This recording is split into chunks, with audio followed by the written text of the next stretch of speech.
Everyone, welcome to Tashu academy banking and law. आप सभी viewer का बहुत बहुत स्वागत है। वीडियो को लाइक से सब्सक्राइब कर दीजिएगा। यह वीडियो बेसिकली बेस्ड है आपके interview RRB law officer scale 2 के इंटरव्यू चल रहे हैं। अभी 3rd नंबर का जो इंटरव्यू मॉक हम लोग लेने वाले हैं वो संडे को होने वाला है। संडे होकर टोटल 5 मॉक टेस्ट होंगे। जिनको भी ज्वाइन करना है आप देरी मत करें अपने इंटरव्यू को बूस्टअप करने के लिए। तो डिस्क्रिप्शन बॉक्स में व्हाट्सएप नंबर है, वहाँ पर अपने नाम और स्टेट लिखकर आप मुझे मैसेज कर सकते हैं और इंटरव्यू में आप पार्टिसिपेट कर सकते हैं। तो यहाँ पर ये बेसिकली हम लोग बात करेंगे लैंग्वेज और ड्रेस कोड को लेकर। तो ये इंटरव्यू क्लास का तीसरा वीडियो है और यहाँ पर हम लोग डिस्कस करेंगे ड्रेस कोड क्या होना चाहिए और लैंग्वेज कौन सी यूज करनी है हमें इंटरव्यू के दौरान। ठीक है, तो यहाँ पर स्टूडेंट में काफ़ी कन्फ्यूजन रहती है कि कौन सा ड्रेस कोड पहनकर जाएँ हम, या कौन सी लैंग्वेज हम वहाँ इंटरव्यूअर के सामने यूज़ करें। तो इस बारे में हम लोग डिस्कस करेंगे। और जो 4th नंबर का आपको वीडियो मिलेगा वो आरआरबी के बारे में मिलेगा। ठीक है, अबाउट आरआरबी। बट आपसे मेरा प्रश्न ये है कि ये बताइए कि आरआरबी जो बैंक है ये शेड्यूल कॉमर्शियल बैंक है कि नहीं, शेड्यूल कॉमर्शियल बैंक है कि नहीं, पहला प्रश्न। दूसरा ये बताइएगा जो ये आरआरबी है इसको रेगुलेट कौन करता है। ठीक है, नाबार्ड करती है या आरबीआई करता है। ठीक है, ये आपको 2 प्रश्न मुझे कमेंट में करके बताने हैं।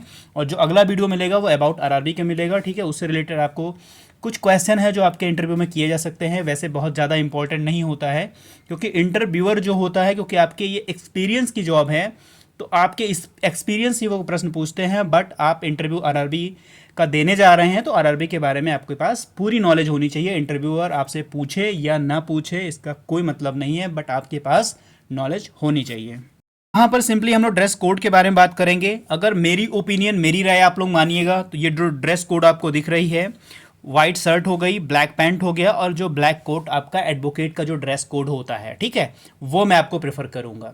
बहुत सारे स्टूडेंट क्या होते हैं, कोर्ट नहीं जाते हैं और कोर्ट नहीं जाने के कारण वो इस ड्रेस कोड में कंफर्टेबल नहीं होते हैं। तो अगर जो स्टूडेंट कंफर्टेबल नहीं है वो वाइट शर्ट और ब्लैक पैंट पहनकर जा सकते हैं विथ टाई ज़रूर लगाइएगा। अगर टाई में भी कंफर्टेबल नहीं है तो सिर्फ शर्ट और पैंट पहनकर आप इंटरव्यू दे सकते हैं, कोई प्रॉब्लम इससे नहीं होगी। एक टाई लगा लेंगे ज़्यादा बेटर होगा। बट अगर आप कंफर्टेबल नहीं हैं तो टाई को भी रहने दीजिए। बट अगर आप इस पूरे ड्रेस कोड में अगर कंफर्टेबल हैं तो ये पहनकर जाइएगा, विथ कोई टाई लगा लीजिएगा इससे मिलता जुलता, वो काफ़ी अच्छा होगा। अगर नहीं लगाना चाहते हैं, नहीं कंफर्टेबल है तो रहने दीजिएगा। कोई नई चीज़ मत करिएगा जिसमें आपको वहाँ अनकॉन्शियस फील हो, अपने आप को ज़्यादा बेटर फील ना कर पा रहे हों। और इंटरव्यूअर के सामने आप अपनी जो भी आंसर देना है या जो कुछ भी आपको बताना है ना, पता लगे वो कुछ हेजिटेशन की वजह से कुछ ऐसा इनफॉर्मल सा पहन लिया है जो अभी तक आपने नहीं पहना है, उसकी वजह से आप वो चीज़ कह नहीं पा रहे हैं।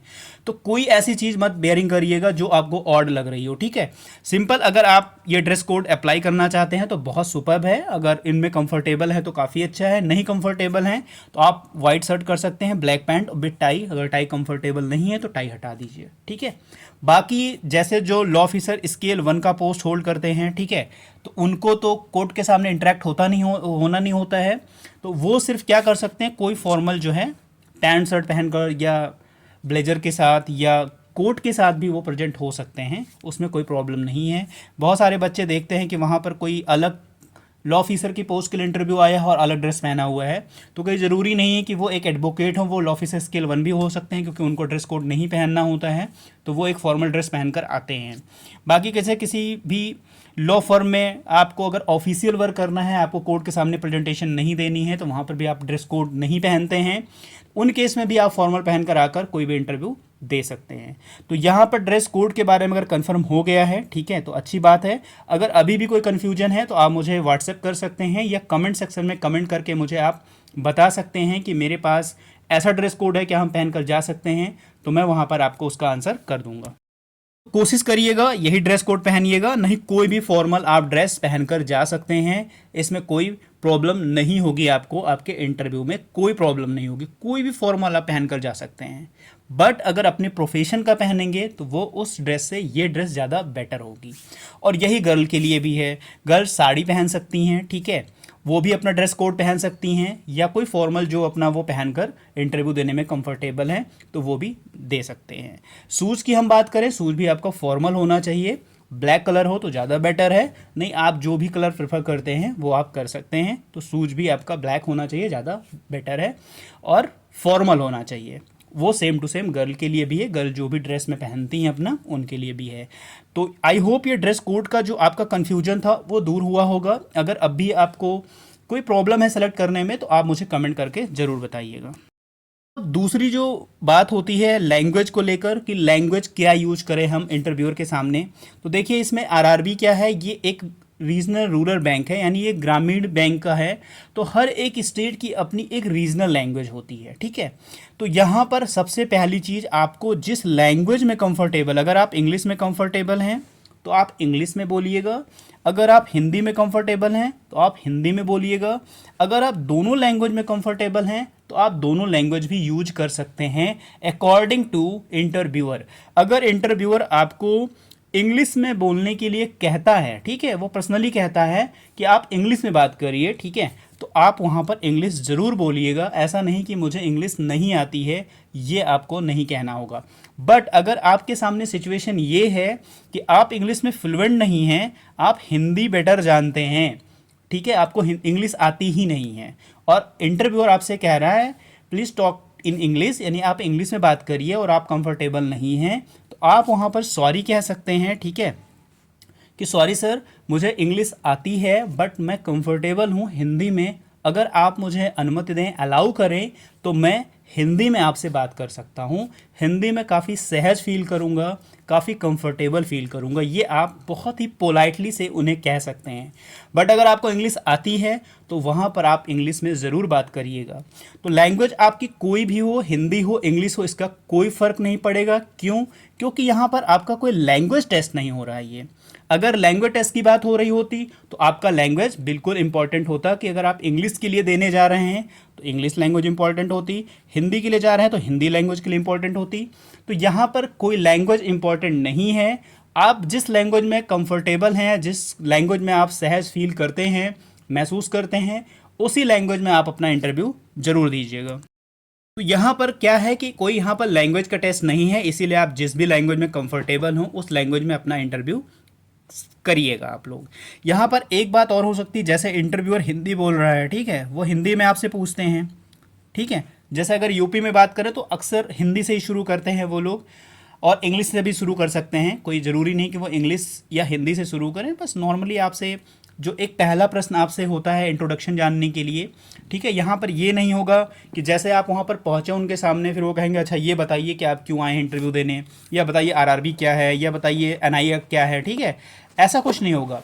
आप वहाँ पर जब आराम से बैठ जाएंगे तो वो सिर्फ आपसे ये जानने की कोशिश करेंगे आप कौन हैं, कहाँ से आए हैं और अभी तक आपने क्या क्या काम किए हैं। ये पहली चीज़ एक शिष्टाचार होती है, जानने का एक तरीका, एक मैनर होता है कि पहले वो आपके बारे में जानेंगे, फिर धीरे धीरे करके आपके बैकग्राउंड से वो प्रश्न करेंगे। तो यहाँ पर सपोज करिए अगर एक इंटरव्यूअर आपसे हिंदी में पूछ रहा है और आपको सिर्फ इंग्लिश की नॉलेज है, तो वो चीज़ें आप सुनकर इंग्लिश में आप अपना जवाब दे सकते हैं। ऐसा नहीं कि आपको हिंदी बोलने की ज़रूरत है। बट अगर आप हिंदी जानते हैं तो इंटरव्यूअर अगर हिंदी में बोल रहा है तो आप हिंदी में बात कर लीजिए, इंग्लिश में बोल रहा है तो इंग्लिश में बात कर लीजिए।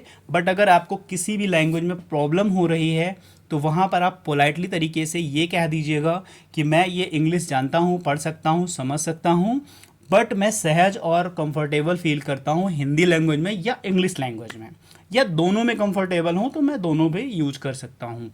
तो इनमें कोई लैंग्वेज की बाधा नहीं है, क्योंकि मैं अगेन आपको बता रहा हूँ ये कोई लैंग्वेज टेस्ट नहीं है, ठीक है। तो जिस भी लैंग्वेज में आप सहज हों, जिस भी लैंग्वेज में आप कंफर्टेबल हों, उस लैंग्वेज का यूज़ ज़रूर करिएगा।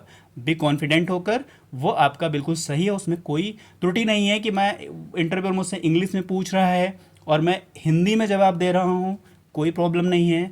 वो हिंदी में पूछ रहे हैं, आप इंग्लिश में आंसर कर रहे हैं, कोई प्रॉब्लम नहीं है, ठीक है। तो यहाँ पर लैंग्वेज की आपकी सारी डिफ़िकल्टीज़ मेरे ख्याल से अब ख़त्म हो गई होगी।